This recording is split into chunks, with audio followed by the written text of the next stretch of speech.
सबसे पहले दिल साहब आपकी जानिब आऊंगी, जिस तरह से पहले नारा लगाया गया और अब जो बयानिया बनाया जा रहा है, एक जिसे मज़ाहमती बयानिया बज़ाहिर तो वो दिख रहा है, क्या वाकई अवाम उसे अब कबूल करेगी? अवाम को बताने के लिए अब कुछ है नहीं। क्या बताएं कि मईशत कैसे ख़राब हुई, उसमें क्या बताएंगे?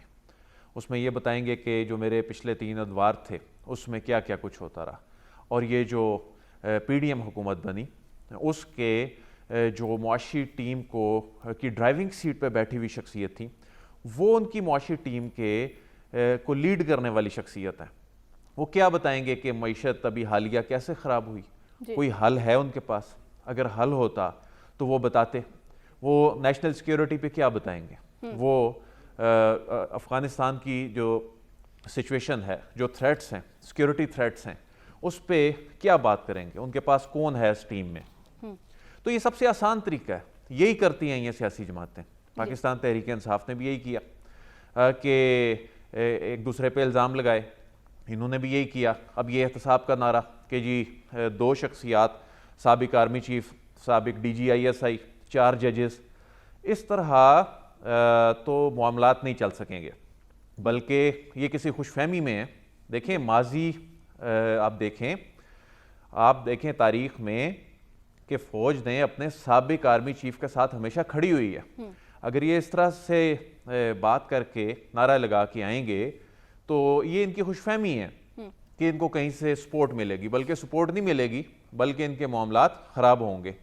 लेकिन इनके पास चूंकि बताने के लिए कुछ नहीं है। हमने कल भी बात की कि ये अपना मंशूर लेकर आए, ये बताएं कि चैलेंजेस से कैसे निपटना है। तो वो बताने के लिए जब कुछ होगा तो वो मंशूर में ऐड करेंगे ना। अब दिल में बुग़्ज़ रख के, नफरत रख के आप डिलीवर तो नहीं कर सकते। जिस तरह हमने देखा 2018 से 2021 तक जो कुछ हुआ, कोई बात होती थी जी वो फलां को नहीं छोड़ना, कोई बात होती थी फलां इशू आ गया जी फलां को नहीं छोड़ना, बात नेशनल सिक्योरिटी की हो रही होती थी, वो बात एहतसाब की शुरू हो जाती थी, फलां को नहीं छोड़ना। इन्होंने भी अब वही काम शुरू कर दिया है। और इनके जो पिछले अदवार थे, जब पाकिस्तान तहरीक इंसाफ नहीं थी, उस वक्त भी इन्होंने इसी तरह के एहतसाब के नारे लगा के कौम का वक्त ज़ाया किया, डिलीवर किया नहीं। आज मुल्क इस नहज पे पहुंच गया है और अब ये नारा लगा के आ रहे हैं कि हम मुल्क को इस क्राइसिस से निकालेंगे, लेकिन उसका हल वही बता रहे हैं जो पहले करते आए। तो आप खुद देख लें कि आने वाला वक्त जो है वो फिर कैसा होगा। जी ठीक है।